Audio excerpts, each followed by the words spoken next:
Olá! Hoje a gente vai mergulhar na história de uma figura que é, assim, um verdadeiro paradoxo da ciência. Um nome gigante, né? Gigante. Um dos cientistas mais respeitados do século XIX, mas que hoje é lembrado por um lado bem sombrio do seu trabalho. Pois é. E o material que a gente tem aqui para analisar foca exatamente nisso. Como as crenças pessoais de um cientista sobre raça podem não só influenciar, mas basicamente corromper um trabalho que se dizia objetivo. E essa é a questão central. A nossa missão aqui é tentar entender uma coisa que eu acho fundamental. Como é que um método científico, que deveria ser sobre observação rigorosa, pode falhar de um jeito tão espetacular? Principalmente quando a pessoa que observa já tem as respostas prontas na cabeça, né? A discussão não é só sobre o agassiz, é sobre o ato de olhar, Exato. sobre o ato de observar o mundo. E essa história, olha, ela força a gente a questionar algo que muitas vezes a gente toma como garantido, que a ciência é 100% objetiva. O caso do Agassiz é um estudo de caso perfeito sobre os limites do olhar. Sobre essa zona cinzenta, né? Exatamente. Aquela zona cinzenta perigosa onde a ciência, a tecnologia e a ideologia. Se encontram. E o mais fascinante, de um jeito meio trágico, é como a fotografia, que era a grande novidade da época, A tecnologia de ponta. isso, como ela foi usada, não como uma ferramenta para descobrir o mundo, sabe? Mas como uma arma para tentar provar uma visão de mundo já conseguida e profundamente perturbadora. Certo, então vamos começar a desempacotar isso. Para quem talvez não esteja ligando o nome à pessoa, o Agassiz não era qualquer um. De jeito nenhum. Ele era uma espécie de rockstar da ciência no século XIX.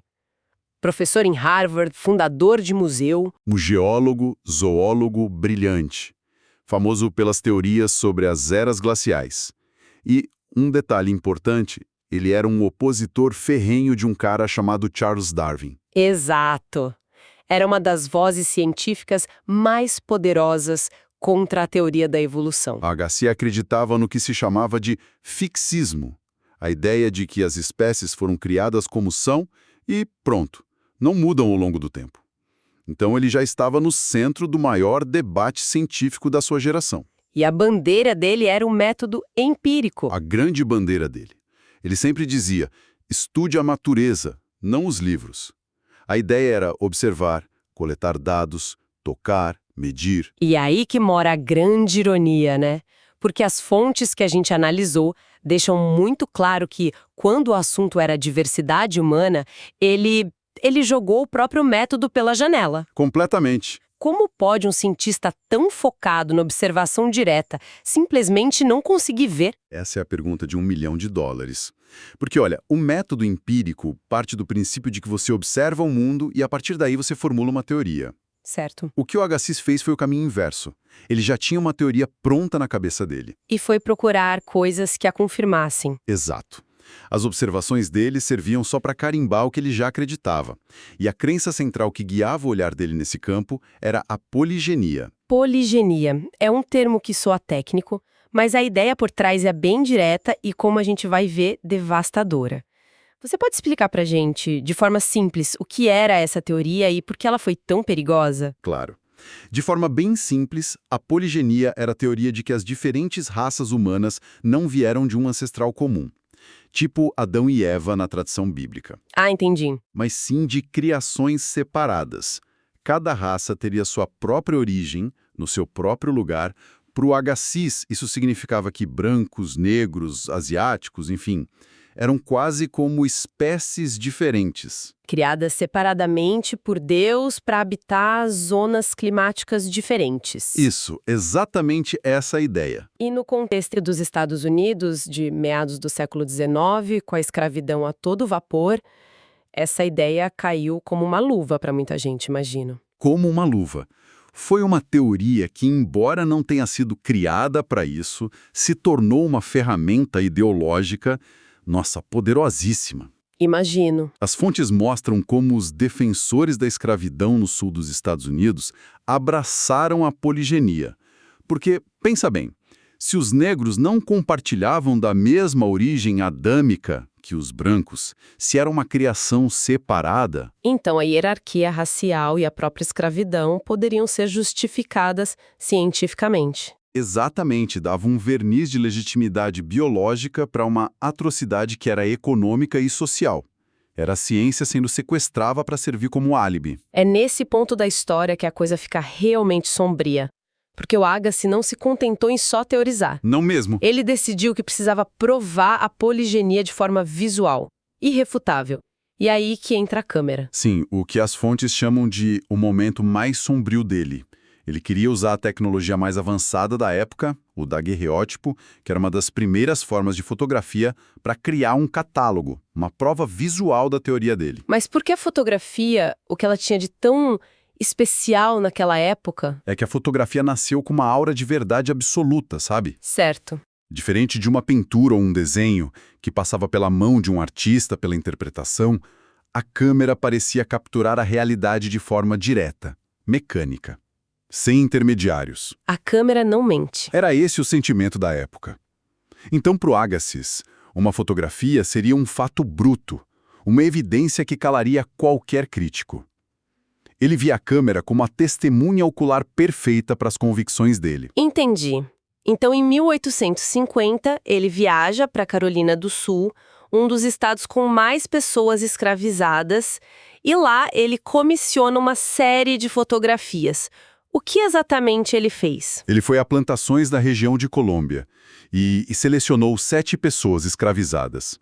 Henty, Délia, Jack, Drona, George, Facena e Alfred. E o que ele fez com elas? Ele os despiu e os forçou a posar para o fotógrafo, um homem chamado Joseph T. Zilli. Eram retratos, assim, frontais, de perfil, por trás. Como se estivessem documentando espécimes de um museu. Exatamente.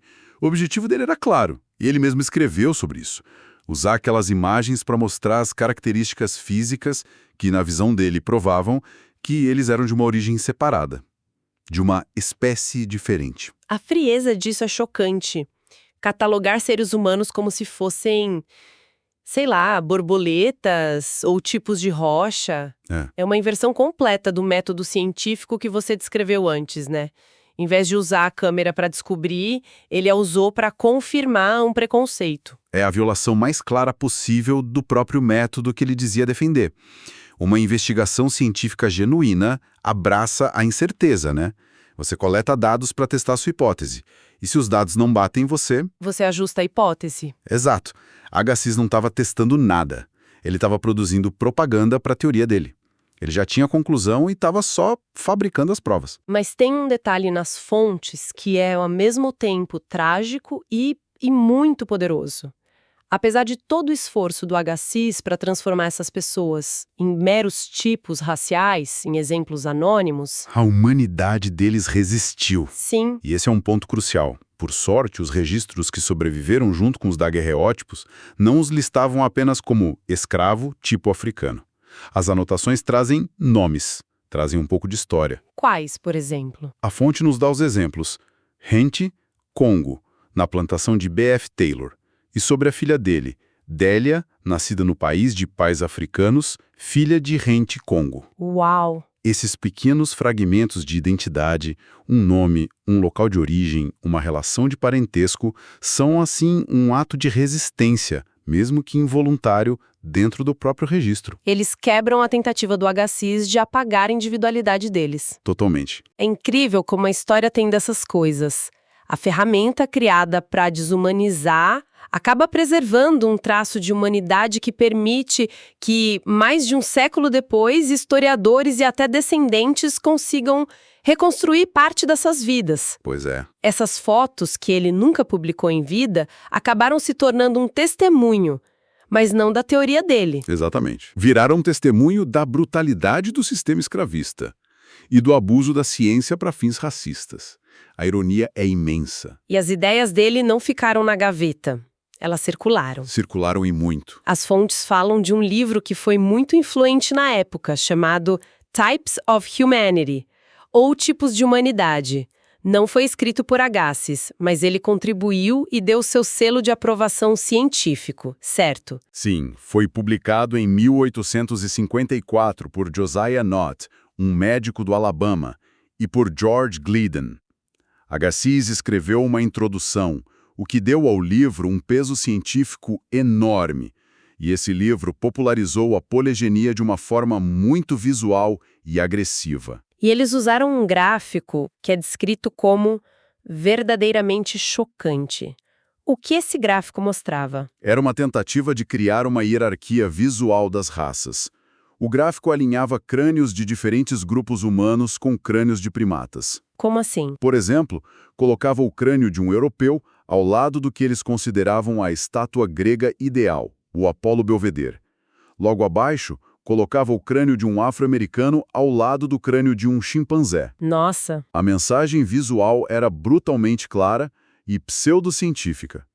Era criar uma associação direta entre negritude e animalidade, e entre branquitude e o ideal clássico de civilização. Um golpe baixo visual para provar a hierarquia. Usando a autoridade científica de Agassiz para atacar diretamente a ideia mais comum da época, que era a visão bíblica de uma criação única para toda a humanidade, vinda de Adão e Eva. Exatamente. Estavam oferecendo uma alternativa científica à Bíblia, que convenientemente justificava a ordem social do sul escravocrata. E o nome de Agassiz era a chave para dar credibilidade a tudo isso. E se a gente conectar isso ao quadro geral? Vemos o destino irônico daqueles daguerreótipos. Hoje, eles são fontes históricas cruciais, não para provar a poligenia, mas para entendermos a história do racismo científico. Eles nos ensinam sobre como imagens que parecem tão objetivas Podem ser armadas. para fazer afirmações terríveis sobre o mundo. Falando em imagens, o material que a gente analisou traz uma outra fotografia, bem diferente, que serve quase como uma metáfora para essa história toda. Uma foto do próprio Agassiz, de 1871, chamada Louis Agassiz conversando consigo mesmo. Ah, sim, essa imagem é fantástica. É uma fotografia de truque. Como assim? Naquela época, era uma técnica nova, elaborada.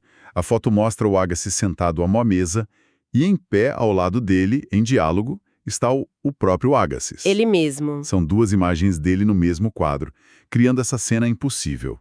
Uma realidade falsa, cuidadosamente construída. E a interpretação que a fonte dá para essa imagem é brilhante. Diz que talvez Agassiz tenha passado tempo demais conversando consigo mesmo. O que você acha disso? Acho uma leitura perfeita. A imagem captura a essência do problema dele. Ele estava preso num monólogo, numa câmara de eco ideológica que ele mesmo construiu. Só ouvia a si mesmo. Exato. Ele estava tão convencido das próprias teorias que não conseguia ouvir mais nada. Não estava em diálogo com a natureza ou com as evidências que estavam bem na frente dele. Especialmente as evidências da humanidade compartilhada. Estava apenas buscando confirmação para as vozes que já estavam na sua cabeça. E isso nos leva de volta à ideia inicial de olhar versus ver. Olhar pode ser um ato passivo, né? Você olha para algo, registra a informação superficial. Mas ver Ver é um ato ativo. Envolve análise, questionamento, empatia. E parece que, nesse assunto, Agassiz olhou muito, mas viu muito pouco. Exato. Uma observação científica de qualidade não é um ponto final, é um ponto de partida. Ela deve te provocar, te fazer perguntar por quê, te levar a novas conexões. Certo. As observações dele sobre geleiras o levaram a teorias revolucionárias.